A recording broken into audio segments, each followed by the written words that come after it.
चिन्तासन्तानहन्तारो यत्पादाम्बुजरेणवः श्रियाणां तान् निजाचार्यान् प्रणमामि मुहुर्मुहुः यदनुग्रहतो जन्तुः सर्वदुःखातिगो भवेत् तमहं सर्वदा वन्दे श्रीमद्वल्लभनन्दनम् अज्ञानतिमिरान्धस्य ज्ञानाञ्जनशलाकया चक्षुरुन्मीलितं येन तस्मै श्रीगुरवे नमः।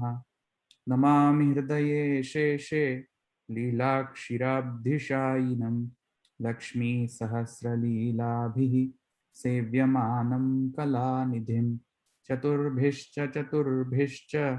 चतुर्भिश्च स्त्रिभिस्तथा षड्भिर्विराजते योऽसौ पंचधाहृदये मम।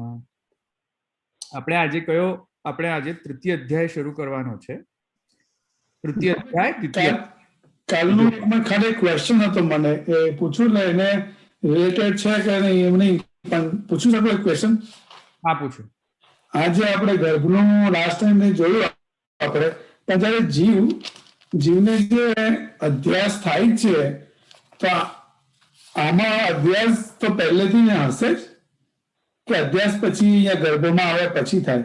જયારે કઈ કે તમે અન્ન ભાવપણમાં જોયું ત્યારે અભિમાન અહંકાર નતું એવું આપણે જોયું હતું, તો પછી એ વખતે અધ્યાસ હોય ખરો, પણ નાણાકીય રૂપમાં હોય વખતે અધ્યાસ જે છે તે પ્રાઇમોર્ડિયલ સ્ટેટમાં હોય છે જ્યારે ગર્ભમાં હોય છે ત્યારે, અને અમુક મહિના પછી જે અધ્યાસ થોડો પ્રાઇમોર્ડિયલ સ્ટેજમાં આવતો હોય છે મેડિકલ સાયન્સ પ્રમાણે। જ્યારે એકદમ ફિટસના ફોર્મમાં હોય તો એમાં અધ્યાસ વગેરે કાંઈ વધારે હોતું નથી, પણ જ્યારે ધીરે ધીરે ફિટસ ડેવલપ થાય અને 6 મહિના વગેરે પાસ થઈ જાય ત્યારે ધીરે ધીરે એ જે સોફિસ્ટિકેટેડ ફેકલ્ટીઝ જે છે માઇન્ડની એ ડેવલપ થવાનું શરૂ થતું હોય છે। તેમાં સેલ્ફ અવેરનેસ પણ ડેવલપ થતું હોય છે ત્યારે ધીરે ધીરે। તો અધ્યાસ પ્રાઇમોર્ડિયલ સ્ટેજમાં હોય છે, ગર્ભાવસ્થામાં એટલો વેલ ડેવલપ નથી હોતો। ઇવન બેબી જ્યારે બાળક જન્મે એના અમુક મહિના સુધી પણ એમાં અધ્યાસ વગેરે અહંકાર વગેરે જે છે એટલો વેલ ડેવલપ્ડ અહંકાર નથી હોતો। જેમ એવો અહંકાર હોય કે હું છું, પણ હું બાળક છું કે હું પુત્ર છું કે હું આ વ્યક્તિ સાથે રિલેટેડ છું, આવા બધા જે અહંકારો હોય છે જે એ બધા તો બહુ પાછળથી બાળકમાં આવતો હોય છે અહંકારો। એટલે શરીર ધારણ કરે પછી આવે બધું વધારે તો। એટલે શરીરની ડેફિનેશન પણ અહીંયા કહેવાનો ટ્રાય કરી રહ્યો છું કે શરીરનો મતલબ છે કે ફિટસમાં પણ શરીર તો હોય જ છે,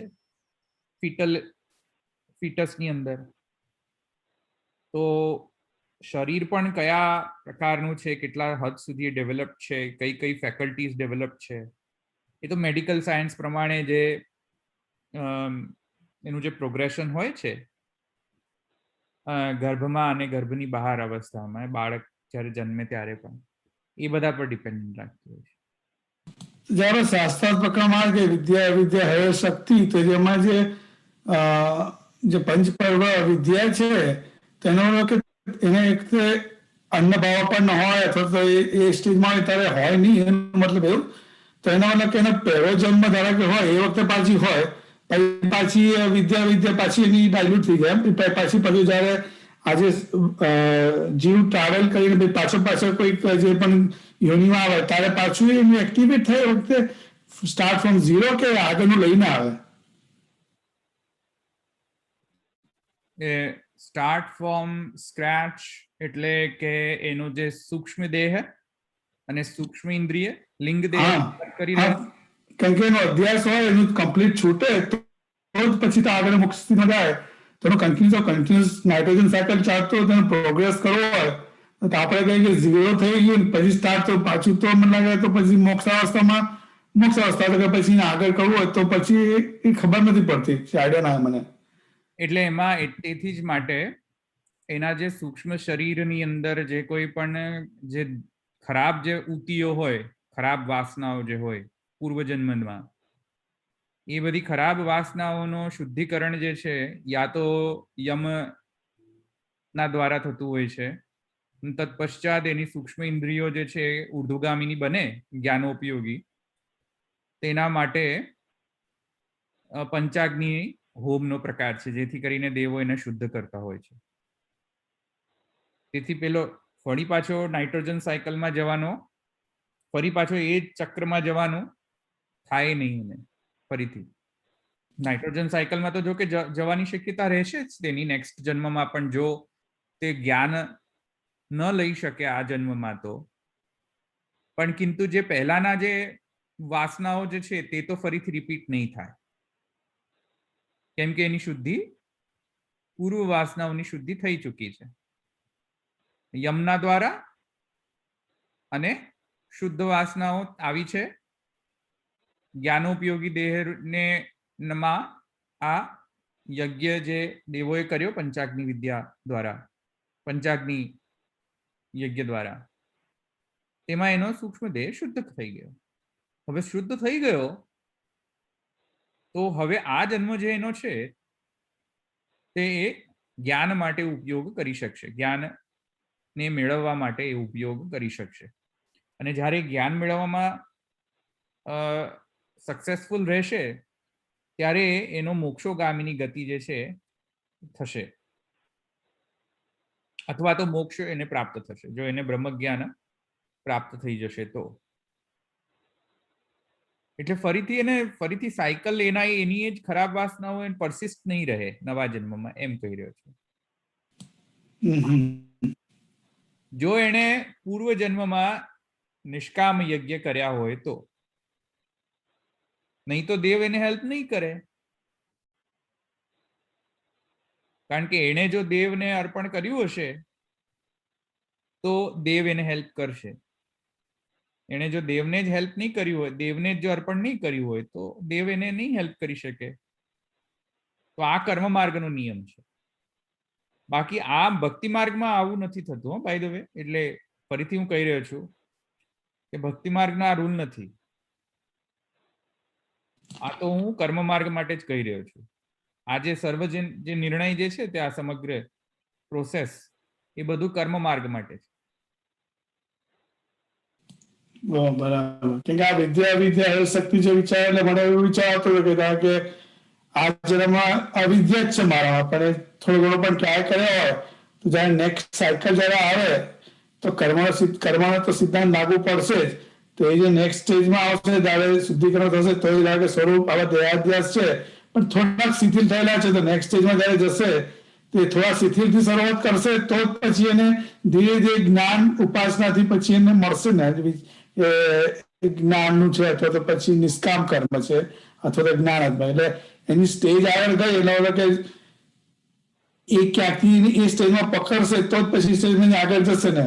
ક્યાંથી છોડીને ગયો ત્યાંથી આગળ વધે તો જ વધે ને, એ ન થાય ને.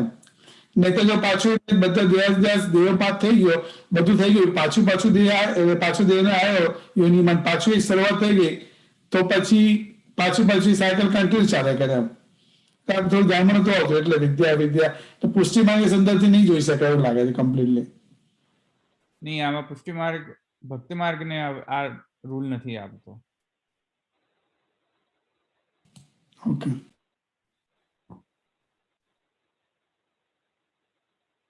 ભલે અહીંયા આપણે તૃતીય અધ્યાય દ્વિતીય પાદની શરૂઆત કરી આજે, અને દ્વિતીય પાદ જે છે એ બહુ જ ઇમ્પોર્ટન્ટ પાદ છે. એમાં ઘણા બધા એવા અધિકરણો આવશે દ્વિતીય પાદની અંતર્ગત. એ અધિકરણોનો જો અધ્યયન જો ન હોય તો શુદ્ધાદ્વૈતને બરાબર સમજી ન શકાય. જેમ કે પ્રકાશાશ્રય વદ્વા તેજસ્વાદ, આ વગેરે જે બધા ફલમતઃ ઉપપત્તે આવા બધા જે અધિકરણો આવવાના છે આ દ્વિતીય પાદમાં, જેમાં મહાપ્રભુજીનો ઉત્પત્તિ પક્ષ અને ઉપપત્તિ પક્ષ જગત કારણના, એમાં મહાપ્રભુજીનો શું મંતવ્ય છે ઉત્પત્તિ પક્ષ અને ઉપપત્તિ પક્ષ વગેરે, આ સર્વકાઈ જે છે એનું ગહન અધ્યયન જે છે એ નેસેસરી છે શુદ્ધાદ્વૈતને સમજવા માટે, મહાપ્રભુજીના બ્રહ્મવાદને સમજવા માટે. અને આ બધા અધિકરણો ઇમ્પોર્ટન્ટ જે છે, મુખ્ય અધિકરણો આ દ્વિતીય પાદમાં આવવાના છે. તો ઉત્પત્તિ પક્ષ, ઉપપત્તિ પક્ષ, શુદ્ધાદ્વૈત અને ભેદાભેદ અથવા તો દ્વૈતાદ્વૈત અથવા તો ઔપાધિક દ્વૈતાદ્વૈત, આ સર્વમતથી શુદ્ધાદ્વૈત કઈ રીતે ભિન્ન પડે છે, આવા બધા જે ઇમ્પોર્ટન્ટ મુદ્દાઓ જે છે, મુખ્ય મુદ્દાઓ જે અતિ આવશ્યક છે જાણવા, જો મહાપ્રભુજીનો બ્રહ્મવાદ સમજવો હોય તો, એ બધા અધિકરણોનો ઉલ્લેખ અને વર્ણન, આ બધા અધિકરણો જે છે આ દ્વિતીય પાદની અંતર્ગત છે. એટલે દ્વિતીય પાદ ધ્યાનપૂર્વક એનું અધ્યયન કરવું જોઈએ.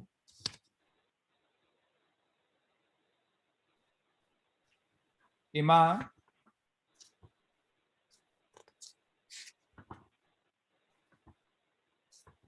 આગળ જઈને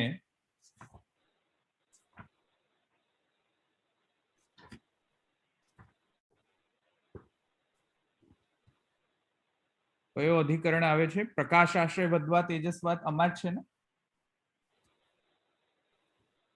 એક મિનિટ.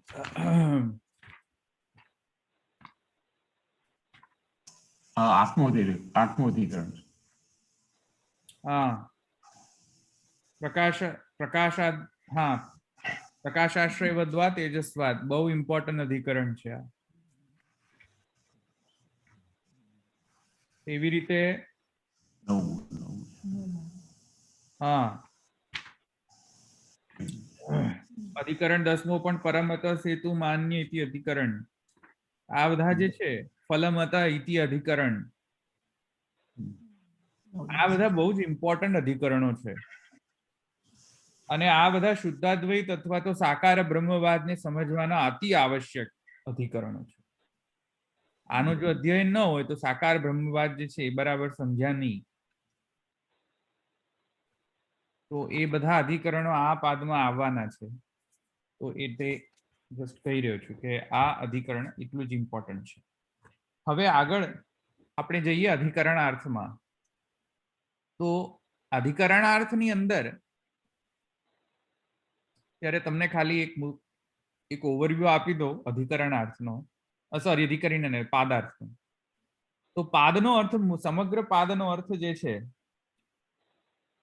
તે પૂર્વ પાદની અંદર આપણે શું જોઈ ગયા?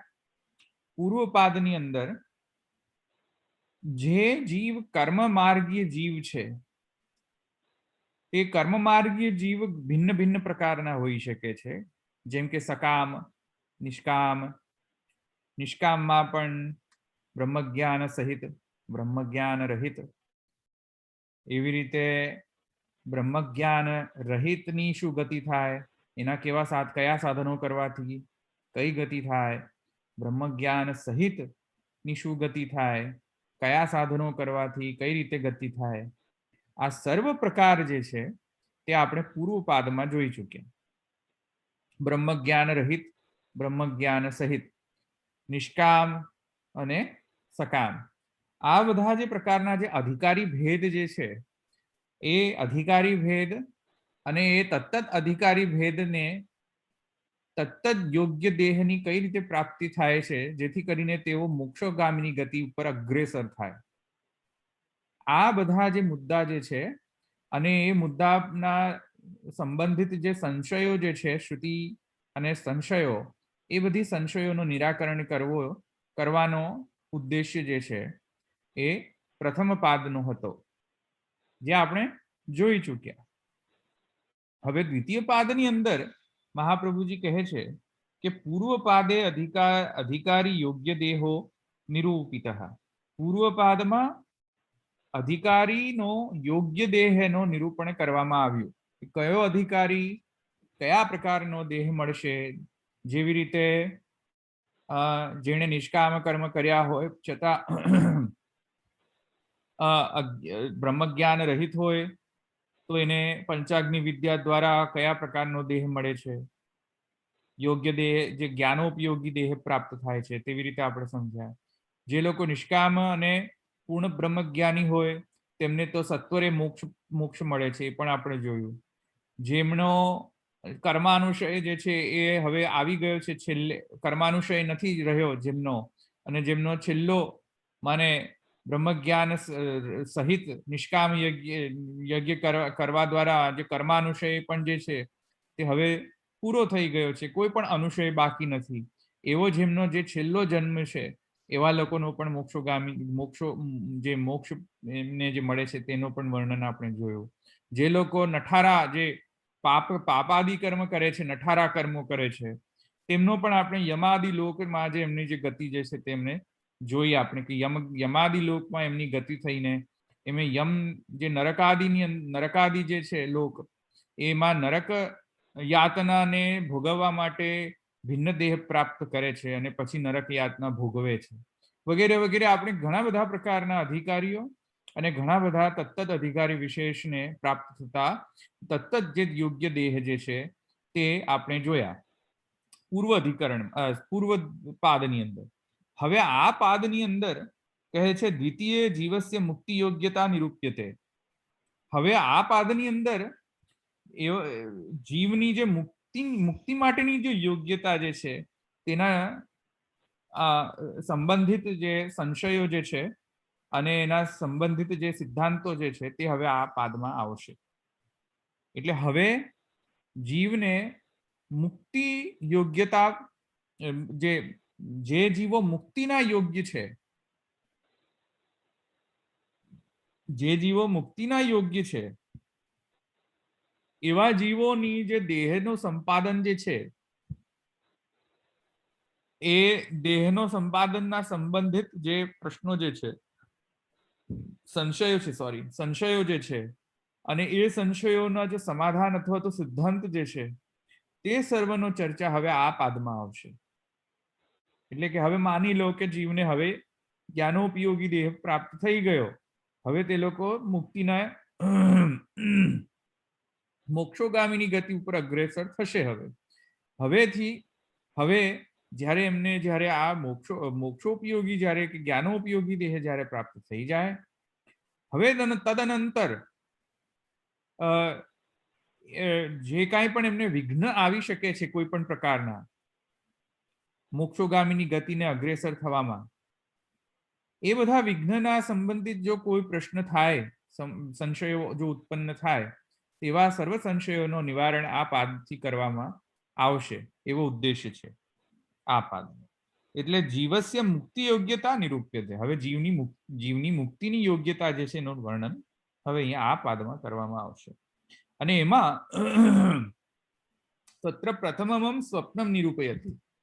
હવે આ સ્વપ્ન કઈ રીતે આવ્યો એક વાત સમજો કે પાપ અને પુણ્ય જે ના દ્વારા અદૃષ્ટ ઉત્પન્ન થાય છે, જે આપણે કર્માનુશય જે છે અનુશયાધિકરણની અંદર આપણે જોયું હતું. તો પાપ અને પુણ્ય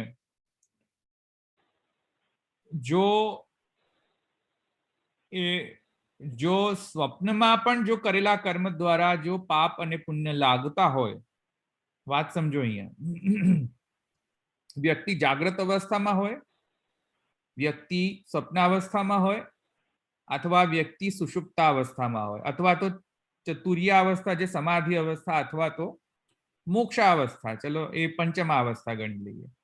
તો આવી રીતે વ્યક્તિ આટલી બધી અવસ્થામાં હોઈ શકે છે. એમાં વ્યક્તિ જો જાગ્રત અવસ્થામાં હોય ને કોઈ કર્મ કર્યા હોય, અને એમાં પણ બાહ્ય કર્મ કર્યા હોય,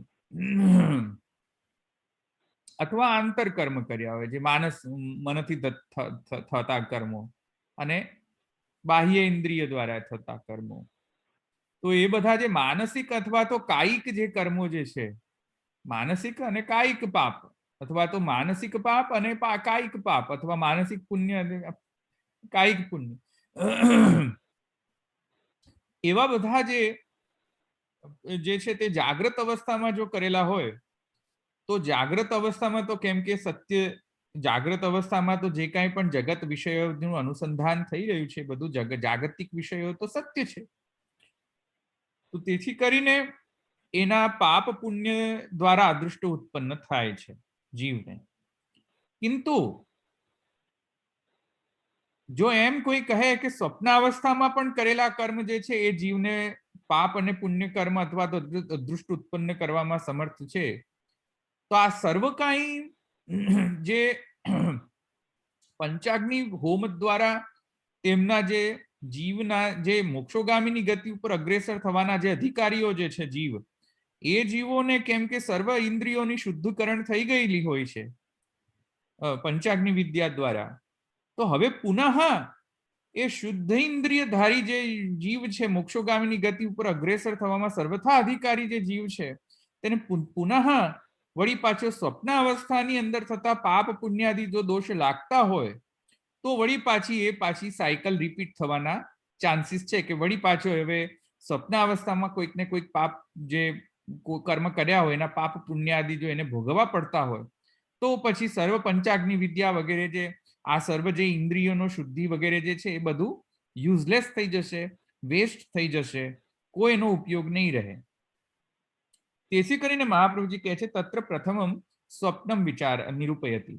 સ્વપ્નમ નિરૂપયતી એટલે કે સ્વપ્નનામાં થતા જે કર્મ છે અને એ કર્મો દ્વારા ઉત્પન્ન થતું પાપ પુણ્ય અથવા તો અદૃષ્ટ, એ અદૃષ્ટ જે છે એ આ જીવને મોક્ષોગામીની ગતિમાં માને પ્રથમતયા તો સ્વપ્ન અવસ્થામાં જે કોઈ કર્મ કરવામાં આવે છે સાચા કર્મ છે કે નહીં, પહેલો પ્રશ્ન તો આ. એ સત્ય કર્મ હોય છે કે મિથ્યા કર્મ હોય છે? અથવા જો સત્ય કર્મ હોય તો જે કંઈ પણ સ્વપ્નમાં અનુભૂત અથવા તો કરેલા કર્મો જે છે તેના કરેલા કર્મ અથવા તો તેમાં અનુભૂત જે વસ્તુઓ જે છે તેના ગુણ અને દોષનો સંબંધ જીવને થાય છે કે નહીં? જો જેમ માનીએ કે ગુણ અને દોષોનો સંબંધ જીવને થાય છે, તો જીવનો જે શુદ્ધ થયેલા જે ઇન્દ્રિયો જે છે એ ઇન્દ્રિયોનું વ્યર્થતા સિદ્ધ થઈ જશે, વ્યર્થ થઈ જશે અને મોક્ષોગામીની ગતિ ઉપર અગ્રેસર નહીં થઈ શકે. કેમ કે વળી પાછો ગુણ દોષ આવી જશે એનામાં, કેમ કે સ્વપ્નમાં એને કરેલા દોષ સાચા છે. તેથી કરીને અચ્છા, જો એમ માનીએ કે સ્વપ્નમાં કરેલા જે કર્મો અને એનાથી જે જનરેટેડ ગુણદોષ વગેરે અથવા તો અદૃષ્ટ બધું મિથ્યા છે, જો એમ માનીએ તો ઘણા બધા વ્યક્તિઓ જે દૈવી જીવો છે એમને સ્વપ્નમાં દેવ આજ્ઞા કરે છે, અથવા તો સાક્ષાત વિષ્ણુ સ્વપ્નમાં આવીને આજ્ઞા કરે, અથવા તો નારાયણ વગેરે દેવ ઇત્યાદિ જે છે તે આવીને આજ્ઞા કરે અને અચાનક એમની ઊંઘ ખુલે, સ્વપ્નાવસ્થામાંથી બહાર આવે અને ખરેખર સાચું થતું હોય છે જે દેવે આજ્ઞા કરેલી હોય તે. ઘણી બધી કથાઓમાં તમે જોશો, પુરાણમાં મહાપ્રભુજીની કથામાં પણ આવે છે, લક્ષ્મણ ભટ્ટજીની કથામાં આવે છે. ઘણી બધી મહાનુભાવ જે દૈવી જીવો જે છે એમાં ભગવદ અવતાર જ્યારે થવાનો હોય ત્યારે સ્વપ્નાવસ્થામાં જે કહેવામાં આવે, જેમ કે વેદાંત દેશિકને પણ સ્વપ્નાવસ્થા, વેદાંત દેશિક જ્યારે ઘંટા અવતાર જે છે વેદાંત દેશિકાચાર્ય, એમના જે માતૃચરણ પિતૃચરણોને વેદાંત દેશિકના પ્રાકટ્ય પહેલા સાક્ષાત શ્રીમન નારાયણ જે ક્ષીરોદ્ર શેદ શેષશાહી નારાયણ જે છે એમણે આવીને સ્વપ્નમાં અવસ્થામાં કહ્યું કે અમારા જે ઘંટા અવતાર જે છે વૈકુંઠનો ઘંટા, આવ્યું ને સમજમાં? એમનો જે અવતાર જે અમારા આયુ જે એ તમારામાં આવશે, તમારો પુત્ર થશે. તેમ લક્ષ્મણ ભટ્ટને કહ્યું જ ને, લક્ષ્મણ ભટ્ટને કહ્યું જ ને. હા, એટલે વેદાંત દેશિક વગેરે એવા જે ભગવદ અવતાર, જેમ આપણા મહાપ્રભુજી જેમ સાક્ષાત પૂર્ણ પુરુષોત્તમ અવતાર ઇત્યાદિ જે ભગવત સ્વરૂપોનું જ્યારે માને પ્રાકટ્ય થાય તો દેવ જે છે તે સ્વપ્નમાં આ આજ્ઞા કરે.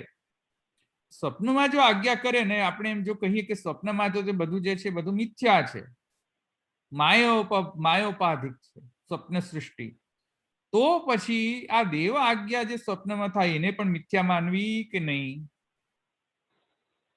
જો એમ કહો કે મિથ્યા છે તો દેવ આજ્ઞા પણ મિથ્યા ઠરે, અને જો એમ કહો કે મિથ્યા નથી તો મોક્ષોગામીની ગતિ ઉપર એ અગ્રેસર ન થઈ શકે. કેમ કે જે પણ જેવા પણ જીવ સ્વપ્ન જોશે એવા એવા પ્રકારના એને કર્મ દોષ લાગશે, અને કર્મ દોષ લાગશે વળી પાછી નાઇટ્રોજન સાયકલનો ચક્ર જે છે શરૂ થઈ જશે વળી પાછો. તો આવા બધા સંશયો સ્વપ્ન અવસ્થા સાથે સંબંધિત છે. તેથી કરીને આ પાદમાં પ્રથમ અધિકરણ જે છે તે સ્વપ્ન અવસ્થાથી સંબંધિત છે. હવે આ નેક્સ્ટ ટાઈમ આપણે આ સ્વપ્ન અવસ્થાથી સંબંધિત જે સંશયો જે છે તે આપણે લઈશું. પછી સુષુપ્ત અવસ્થામાં પણ આવશું. એ બધા જે સંશયો છે, જે ભિન્ન ભિન્ન પ્રકારના જે સ્ટેટ ઓફ માઇન્ડ છે, એ બધા આવશે, અવસ્થાઓનું વર્ણન, અને એના તત્ત જે સંશયો જે છે એ પણ આવશે, અને અધિકરણમાં તત્ત અધિકરણમાં આપણે એનું વર્ણન જોશું. અહીંયા આપણે રાખીએ. અહીંયા કોઈ પ્રશ્ન છે?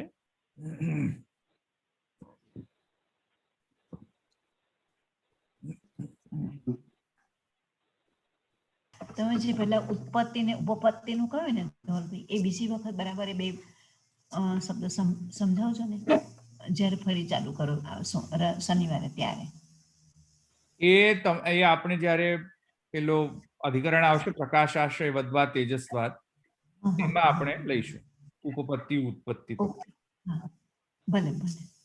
અત્યારે એનો લેવાનો કોઈ પોઈન્ટ નથી, કારણ કે આમ પણ આપણે અધિકરણમાં આવશું ત્યારે વળી પાછું એને લેવું જ પડશે.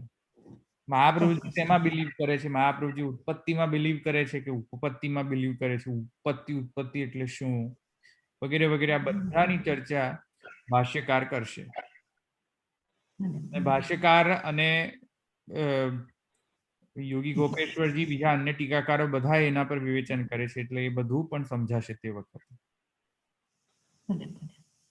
બીજા સ્કંદમાં આવી ગયું, મને લાગે બીજા સ્કંદમાં જ પાછું રહી ભૂલી ગયા એવું થયું. સ્કંદ બીજા સ્કંદમાં, ભાગવતજીના બીજા સ્કંદમાં આવે છે ઉપપત્તિ ઉત્પત્તિ ને ઉપપત્તિ.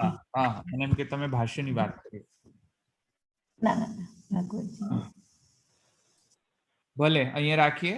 દ્રઢઈ ન ચરણ ન કેરો ભરોસો, દ્રઢઈ ન ચરણ ન કેરો, શ્રી વલ્લભ નખ ચંદ્ર છટા બિન, સબ જગ માં અંધેરો ભરોસો, દ્રઢઈ ન ચરણ ન કેરો, साधन और नहीं या कली में, जासो होय निवेर, सूर कहा कहे द्विविधा धरो, बिना मोल को चेरो भरोसो, प्रडय न चरण न केरो. वल्लभाधीश की जय, श्री गोपीनाथ प्रभु चरण की जय, श्री साईं जी परम दयाल की जय, श्याम सुंदर श्री यमुने महारानी की जय, द्वारिकाधीश की जय. सर्व वैष्णव ने जय श्री कृष्ण. જય શ્રી કૃષ્ણ. જય શ્રી કૃષ્ણ. જય શ્રી કૃષ્ણ.